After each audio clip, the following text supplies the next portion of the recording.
I've gotten messages from so many moms the last few days. My audience is about 85% women. A lot of them are moms, and they're like, Yeah. we're rethinking letting our kids have unfettered access to the internet, where we send them to college. I mean, what are you hearing right now the last few days? Yeah, I'm hearing it too. And I don't know if I've seen the direct evidence that it was college that radicalized this guy. I think Mm-hmm. he was extremely online. I think that's what it was. And Mm-hmm. I think the trans killer in Minnesota was extremely online. I don't know if it was college, but I think it's a very healthy discussion because Mm-hmm. we know from millions and millions of data points, not ones that ended as dramatically as this one, but where a good Christian conservative family member was sent to college and came back a crazy freak.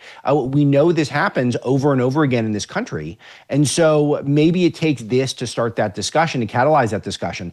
And I think the same thing with the streaming, the extremely online nature of things. I grew up on the internet, and but as the internet was evolving, I'm a little bit older than you, Link, in my late 30s. And it's one of these things where the internet was always a presence, but it wasn't instead of a normal life. It wasn't instead of Mm-hmm. play for children. It wasn't instead of developing your own ideology and identity outside of your online avatar in your young adulthood. You had to have both, especially being able to exist away from the internet.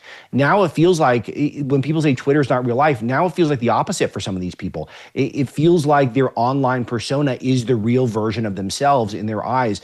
And that's darkly dangerous because it's a godless place. It's a place where people like Charlie are treated as threats instead of really interesting, reasonable people to debate and educate. And that's what I'm really afraid of here, is that this will be the first of many like this, and not even the first. It seems like there's a couple that are arguably come from the same ballpark of horrible ideas, and they all seem to stem from these very obscure online platforms that are, there's a lot of people on those things.